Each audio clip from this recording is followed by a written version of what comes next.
Good afternoon, ladies and gentlemen. Currently, I head the School of Design at University of Petroleum and Energy Studies. I spent 30 years at NID, National Institute of Design. And when it comes to subject matter, academia-industry partnership, I began when I was 27 years old.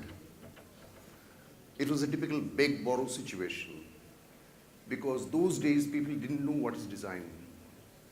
I come from a subject matter which is called human factors, ergonomics. One day somebody asked me, he said, what do you teach? I said, I teach ergonomics. He said, what, agronomics? So I thought, I better go out and stand out in the market, talk to people, establish myself. Okay, so we have done innumerable industry collaboration product developments. I want to show you a couple of them and their impacts. And when you talk about innovation of what? I will tell you something what is more than written here, innovation of product or even academic innovations. Can you go forward, please?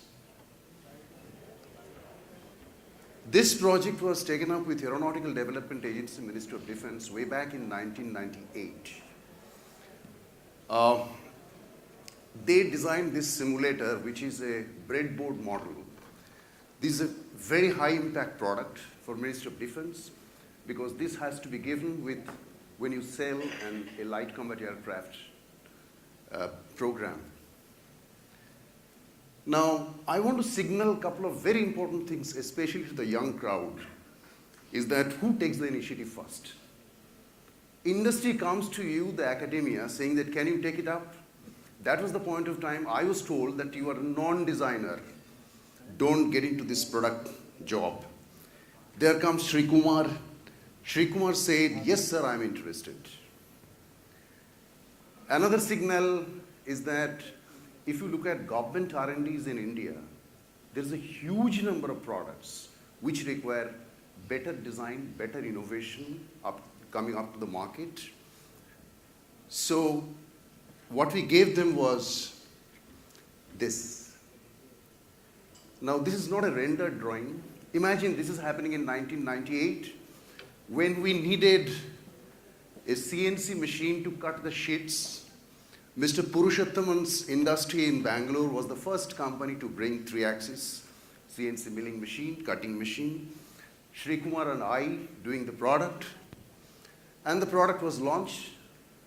That was, how many of you are aware of DRDO ADA Aero Show? Anyway, in Bangalore, this was launched.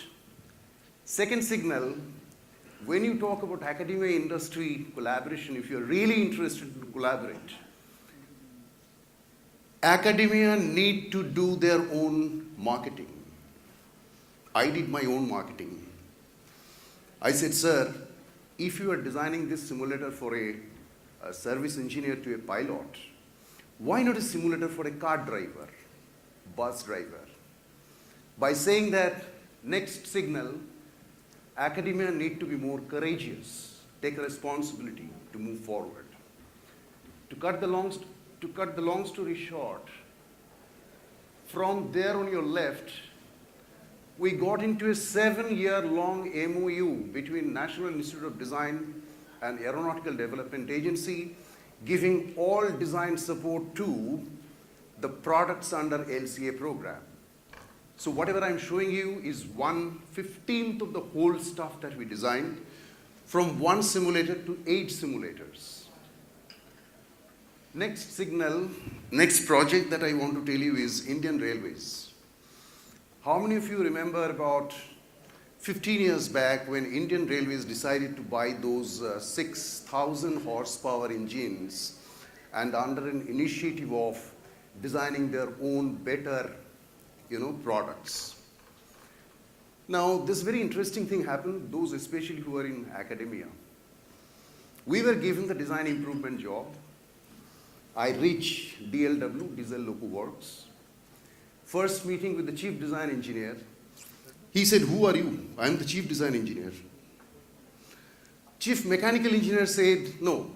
Chief electrical engineer said, don't mess around with my electrical connections.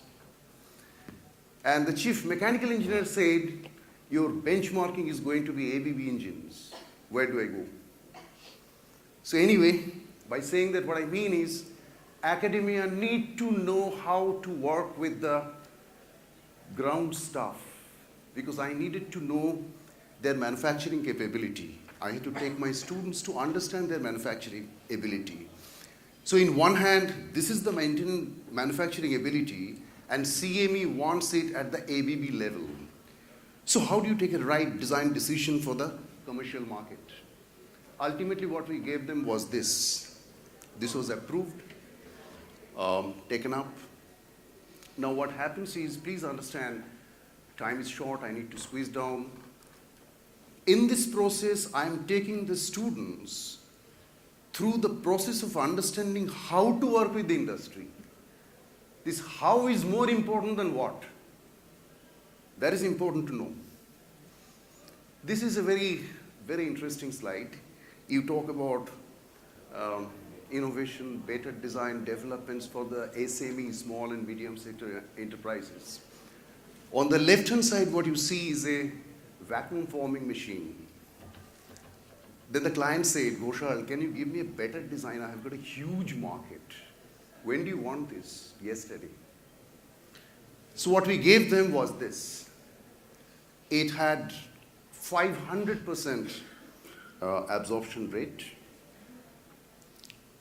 Now, can you go back to the PDF? Look at this, as on today when you are guys talking about, we know the contemporary IoT technology, all these things. The concept of an interactive food ordering system, a news flash appeared in 2008. We did the same product, concept, in 2001. It's very simple. On your left, you can see 2008, there's a news flash. On the right-hand side, I am sending a mail to my students saying that, can you please tell us which year did you do that? She wrote us back that we did this project in 2001, 2002. So academia needs to be helped with technology and product absorption. Since those days, we didn't have any commercial mandate. We didn't go for IP protection or design registration, etc. We did the whole thing ready. When you are talking about today's GPS and what GPS can do, we were, can you go back to the PDF, please? Yeah. To cut the long story short, we did the same concept development in 2002. So academia, product design, development, coming to the commercial segment, we need to bridge the gap very soon, very fast, very strongly. Come to the PPT. Yep. To end the whole thing, academia-industry partnership for innovation cannot be done as a project basis. It has to have a scalability model, a strategic effort to build a sustainable and scalable model of partnership, co-evolution, and co-creation. I told you, academia need to do much more proactive marketing to the industry. Industry benefit, there is always a question, how does industry get the benefit from? One of the most important benefits that we have seen is that they prepare people for the next generation. Academic benefit, of course, inflow of contemporary knowledge, equipping the academia with future-looking strategies. And when you talk about a partnership model, my experience tells that an R&D approach becomes the most optimum one. Thank you.